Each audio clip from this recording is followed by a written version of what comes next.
Ave María Purísima, sin pecado concebida. Hoy cerramos el capítulo 15 del libro de Apocalipsis. Son simplemente 3 versículos, es un capítulo bastante corto.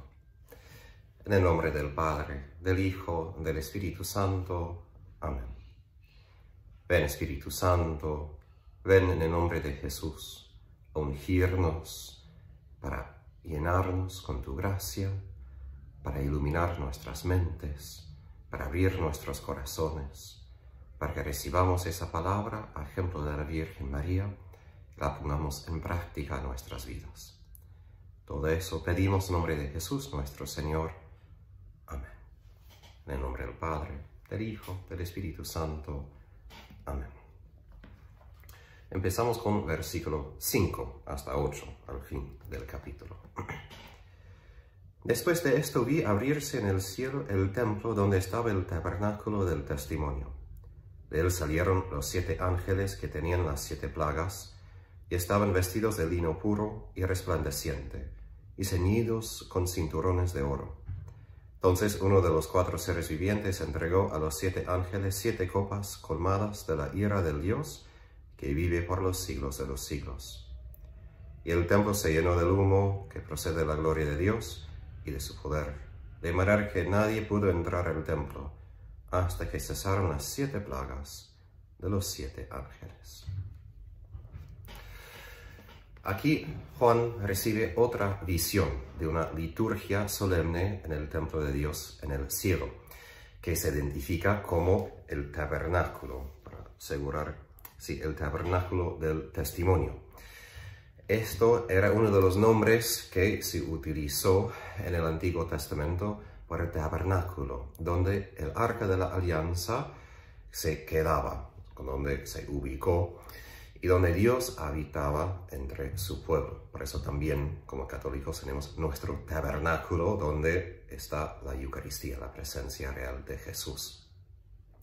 Ahora, como el tabernáculo terreno era un modelo de la visión de Moisés, y esa visión es un modelo del tabernáculo celestial, entonces la existencia de ese tabernáculo celestial y sus características ya sabemos, es decir, es el lugar más santo, es el lugar donde Dios habita, donde Él reside, su presencia inmediata. Por esto, cuando hablamos de la teología del cielo, hablamos de la visión beatífica, de estar en la presencia inmediata de Dios, la capacidad de estar cara a Él sin cualquier intermedio. Ahora, recordamos de que después de la 7ª trompeta, el templo de Dios en el cielo fue abierto, y así se reveló el Arca de la Alianza. Y después, la tormenta, trueno, relámpago, terremoto, todo eso en el capítulo 11, al fin del capítulo.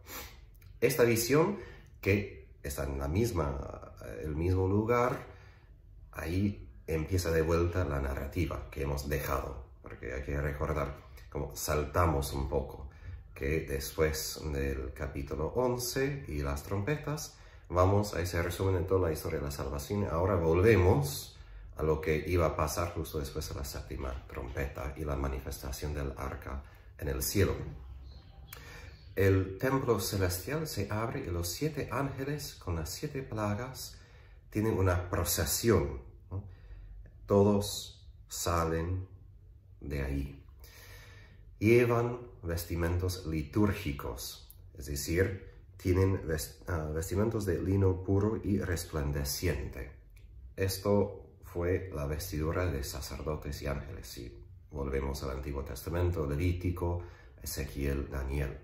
Y que tiene cinturones de oro, indica su autoridad especial, porque Jesús mismo, en capítulo 1, también tiene ese cinturón de poder, ¿no? Indicando su poder real como Hijo de Dios, Hijo de hombre. Ahora, uno de los 4 seres vivientes entregó a los 7 ángeles 7 copas colmadas. Esos 4 seres vivientes son como el círculo más interior al trono de Dios, ¿no? Ellos son los que guían ese culto celestial. Como habían iniciado los primeros 4 sellos en capítulo 6, ahora uno de ellos inicia estas copas de juicio, ¿no? Y lo hace en dar esas 7 copas de oro con la ira de Dios a los 7 ángeles. Ahora, la palabra aquí, ira, ya habíamos escuchado 3 veces, ¿no? En capítulo 14, ya 3 veces. Esa descripción, ¿no?, que habla del juicio divino, atribuye a Dios esa emoción humana de enojo, ¿no? Esto para que entendamos la severidad del juicio y la severidad de que tenemos que escoger y vamos a enfrentar las consecuencias de nuestras decisiones.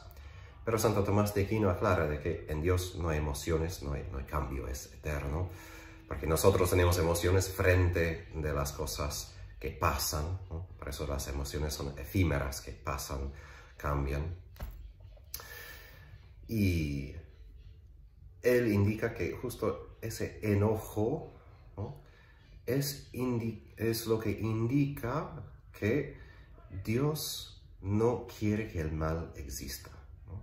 Que cuando nosotros somos enojados, enfrentamos un mal y decimos, no puede ser, o corregimos una situación. Entonces, Santo Tomás dice que justo el enojo se atribuye a Dios como para que entendamos de nuestra experiencia lo que Dios hace, ¿no? Pero Él lo hace sin la emoción interna que nosotros tenemos. Es por el efecto, ¿no? Es decir, que cuando Dios quita el pecado, cuando Él enfrenta el mal, es lo que nosotros sentiríamos en tal situación.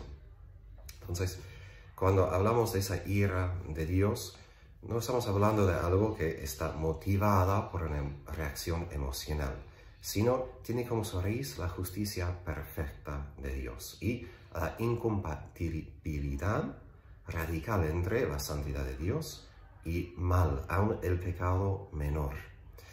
Es decir, justamente porque Dios nos ama tanto, también tiene ira. Suena raro, porque nosotros asociamos la ira con el pecado, que es falta de amor. Pero en Dios, su enojo, su ira, es la expresión última de su amor, que cuando nosotros rechazamos su amor, es su determinación de llegar a nuestros corazones y decir, no te permito destruir a ti mismo. Y si vas a seguirlo, voy a poner en claro lo que estás haciendo, porque no es lo que quiero yo. Es un padre que se cuida de sus hijos. Entonces, aquí ese juicio es definitivo, porque viene de Dios que vive por los siglos de los siglos. Es eterno.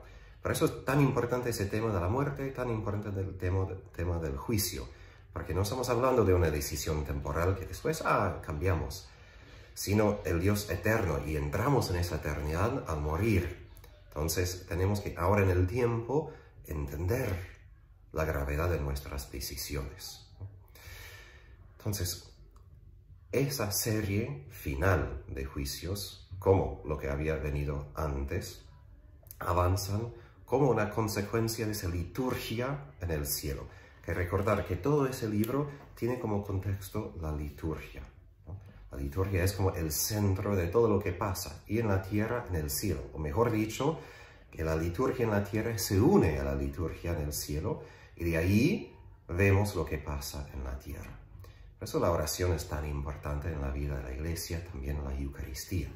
También la Iglesia enseña que el centro, el culmen de la vida en la Iglesia es la Eucaristía. Todo brota de la Eucaristía y todo vuelve a la Eucaristía, ¿no? Y vemos eso aquí, esa liturgia, aún de esa preparación para la segunda venida, cuando Dios erradica todo mal, ¿no? Porque, que recordar, Dios quiere que la Iglesia sea inmaculada como la Virgen. Entonces, justamente su amor que quiere que seamos sin mancha, pero si somos con mancha, entonces, bueno, hay mucho para purificar, mucho para limpiar, ¿no? Y no se siente bien, pero es expresión justamente de su amor eterno. Ahora, después el templo se llenó del humo que procede de la gloria de Dios. Eso recuerda 2 otros momentos en la historia bíblica cuando la misma cosa ocurrió. Primero, la nube de la gloria de Dios. descendió sobre el tabernáculo, ¿no?, en el desierto. Y ahí Moisés no pudo entrar, ¿no? Es en Éxodo 40. Cuando la gloria de Dios, cuando la gloria de Dios llenó el templo de Salomón, y los sacerdotes tampoco pudieron entrar. Es en el primer libro de los Reyes. Y que se menciona el humo, ¿no?, hace eco de los textos del Antiguo Testamento que describen la nube de Dios, de la gloria de Dios como humo. Eso en Isaías 6, cuando vio, por ejemplo, a Dios en esa visión de su llamada como profeta. Entonces, que es imposible entrar al templo indica la manifestación poderosa de la presencia de Dios, que es una presencia tan gloriosa, que en hebreo quiere decir pesada, que nadie aguanta en totalidad toda su presencia. No porque es malo o nos hace mal, sino porque es tan lleno de amor, justo cuesta a nosotros, criaturas limitadas, enfrentar su amor infinito.